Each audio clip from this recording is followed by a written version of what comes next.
श्री शिवाय नमस्तुभयम।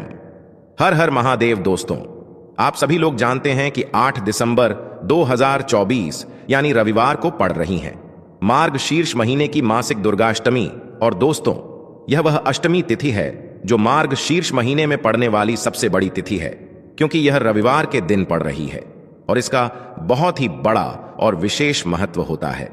पूज्य गुरु जी ने कहा है कि अगर कभी भी मौका लग जाए और मार्ग शीर्ष महीने की अष्टमी तिथि रविवार को पड़ जाए तो आप लोगों को 31 चावल के दाने का उपाय तो अवश्य ही करना चाहिए।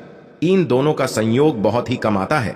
इसी के साथ में गुरु जी ने अपनी शिव पुराण कथा में बताया है कि इस दिन आपको 31 चावल दाने का उपाय तो आपको अवश्य ही करना चाहिए, क्योंकि ऐसा दिन पूरे साल में सिर्फ एक ही बार आता है। और दोस्तों, आप सभी लोग जानते हो कि रविवार का अगर सबसे बड़ा कोई उपाय है तो वो 31 चावल के दाने वाला उपाय है। तो दोस्तों, रविवार के दिन आप लोगों को इस 31 चावल के दाने वाले उपाय को जरूर करना है। बहुत सारे लोग होंगे जिन लोगों ने इस उपाय को ना किया हो, मतलब पूरा साल निकल गया, उन्होंने किसी भी दिन इस 31 चावल के दाने वाले उपाय को ना किया हो। पर दोस्तों, आपके पास एक आखिरी मौका बचा हुआ है जो कि 8 दिसंबर के दिन है। तो इस दिन आप लोगों को इस वाले उपाय को जरूर कर लेना है, भले ही आपने पूरे महीने भर इस उपाय को ना किया हो। पर अगर आपने इस मार्ग शीर्ष महीने के रविवार अष्टमी के दिन अगर इस वाले उपाय को कर लिया तो आपको इस उपाय को करने का वह फल मिलेगा जिसकी आपने कभी कल्पना भी नहीं करी होगी। इसीलिए आप लोग इस वाले उपाय को एक बार जरूर कर लेना है, ताकि आप लोगों के हाथ से यह मौका ना जा सके और आपको इस उपाय को करने का फल मिल सके। तो चलिए दोस्तों, उपाय को शुरू करते हैं। देखिए, यह इस मार्ग शीर्ष महीने के रविवार अष्टमी के दिन यह इतना खास होता है, इतना महत्वपूर्ण होता है। तो इस दिन आप लोगों को यह वाला उपाय कर लेना है। यह एक ऐसा उपाय है जिस उपाय को अगर किसी विशेष दिन पर किया जाए तो भाई उस विशेष दिन का जो है वह तो हमें मिलता ही मिलता है, पर हमने उस दिन पर इस उपाय को किया है तो हमें उससे भी बड़ा फल मिलता है, और फल बहुत जल्दी मिलता है, क्योंकि आप इस उपाय को बहुत ही बड़े और विशेष दिन पर कर रहे हो। तो चलिए अब उपाय के बारे में बात करते हैं, लेकिन उससे पहले आप लोगों को यह जानना आवश्यक है कि आखिर यह उपाय किस समय करना है, किसको करना है और कैसे करना है। तो चलिए हम आगे आपको वीडियो में एक एक करके बता देते हैं। लेकिन उससे पहले अगर आप लोग हमारे चैनल पर पहली बार आए हैं तो हमारे चैनल को सब्सक्राइब जरूर कर लेना और इस वीडियो को लाइक करके कमेंट बॉक्स में श्री शिवाय नमस्तुभ्यम ओम नम शिवाय जरूर टाइप कर देना। तो दोस्तों, इस 31 चावल के दाने वाले उपाय को कैसे करना है, किसको करना है, किस समय करना है और कहां पर करना है, ये सारे सवालों के जवाब आपको इस वीडियो में मिल जाएंगे। तो अब दोस्तों, इस 31 चावल के दाने वाले उपाय को आखिर करना किसको है, सबसे पहले हम लोग वो बात जान लेते हैं। तो देखो, घर की जो बड़ी माताएं बहनें होती हैं, उन माताओं बहनों में से कोई भी एक बड़ी माता बहन इस वाले उपाय को कर सकती है। और दोस्तों, अगर आप चाहें तो अपने घर में से सभी सदस्यों को भी इस उपाय को करवा सकते हैं। अब दोस्तों, इस 31 चावल के दाने वाले उपाय को हमें करना कहां पर है? हमें इसे शिव जी के मंदिर में जाकर करना है। बहुत सारे लोग प्रश्न करते हैं, हर एक उपाय को करते समय क्या हम इस उपाय को घर पर कर सकते हैं? तो इस वाले उपाय को आप घर पर नहीं कर सकते हो। इस वाले उपाय को करने के लिए आपको शिव जी के मंदिर ही जाना पड़ेगा। उसके बाद में दोस्तों, जो अगला प्रश्न निकल कर आता है वो यह आता है इस उपाय को लेकर कि आखिर इस उपाय को हमें किस समय करना है, सुबह के समय करना है कि शाम के समय करना है। तो देखो, इस वाले उपाय को आप लोग सुबह के समय भी कर सकते हो और शाम के समय प्रदोष काल में भी कर सकते हो।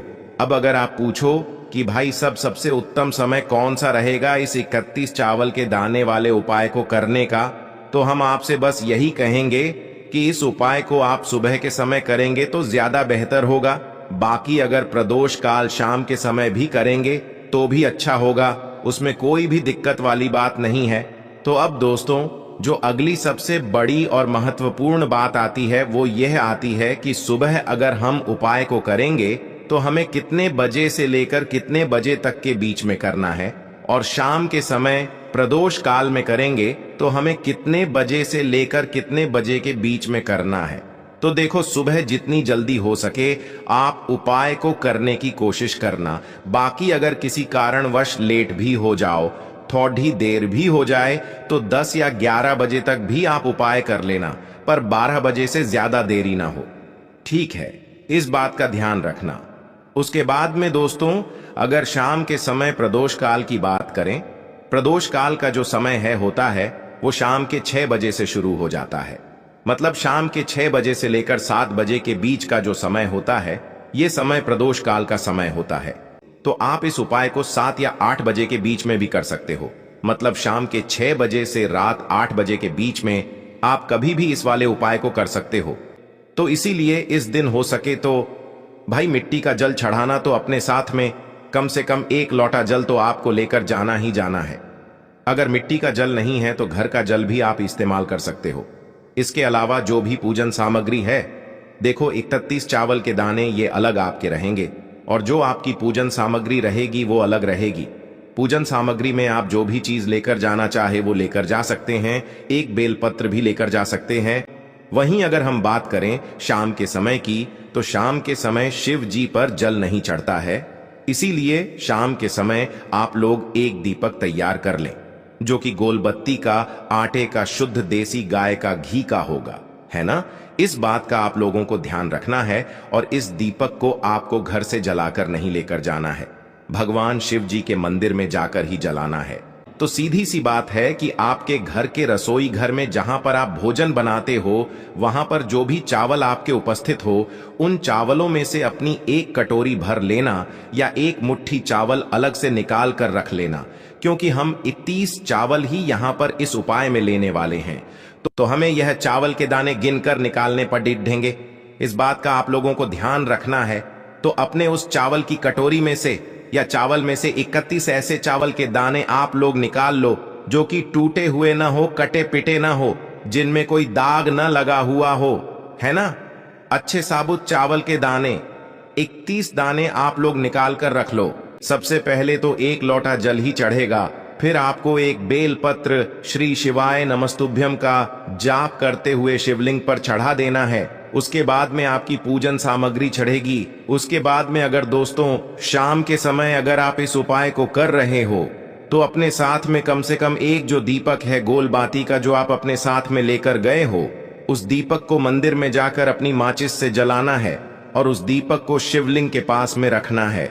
ठीक है, इस दीपक को रखने के बाद ही आप लोगों को अपना ये वाला उपाय शुरू करना है। शिवलिंग के पास ही में आप कहीं पर बैठ जाइए, सामने या आसपास जिस जगह पर आपको बैठना हो वहां पर बैठ जाइए, और अपने वह 31 चावल के दाने अपने सामने निकाल कर रख लीजिए, क्योंकि अब यहाँ पर उपाय को यहाँ पर करने की आपको तैयारी करना है। और यह जो उपाय है यह आपकी सीधे हाथ की हथेली से होगा, इसलिए इस बात का भी विशेष रूप से ध्यान रखना है। तो सीधे हाथ की हथेली का प्रयोग करके ही आप लोग अपना इस वाले उपाय को करना। अपने सामने जो भी आपकी कागज की पुड्डियां है उसको खोल कर रख लो, या कटोरी है तो भाई उसे अपने सामने रख लो, और अपने वह 31 चावल के दाने निकाल लो। ठीक है, उसके बाद में दोस्तों अब आपको क्या करना है कि शिवलिंग आपके सामने होगी, तो आपने वह 31 चावल के दाने एक एक करके जहां पर आपने बेलपत्र चढ़ाया है, आपको शिव जी के शिवलिंग के ऊपर चढ़ाना है। कहां पर चढ़ाना है? शिवलिंग के ऊपर चढ़ाना है, और कहीं पर भी नहीं चढ़ाना है। आपको अपने हथेली से तो शिवलिंग के ऊपर चढ़ाना है, भले ही फिर वो अपने आप जलाधारी पर गिर जाए, या मतलब वहीं पर गिर जाए, उसमें कोई दिक्कत वाली बात नहीं है, पर आप चढ़ाओ शिवलिंग के ऊपर ही। तो आपको क्या करना है, अपना पहला चावल का दाना उठाना है, श्री शिवाय नमस्तुभ्यम बोलना है, और शिवलिंग पर चढ़ा देना है। इसी तरीके से दूसरा चावल का दाना उठा है, शिवलिंग पर चढ़ाना है और मंत्र बोल देना है। और फिर तीसरा चावल का दाना उठाना है, श्री शिवाय नमस्तुभ्यम बोलना है और चढ़ा देना है। इसी प्रकार से आपको पूरे 31 चावल के दाने एक एक करके शिव जी के शिवलिंग के ऊपर चढ़ाना है, और भगवान से प्रार्थना करते जाना है। मतलब प्रार्थना तो आपको आखिरी में करना है, पर हर एक चावल के दाने को चढ़ाते समय श्री शिवाय नमस्तुभ्यम जरूर बोलना है।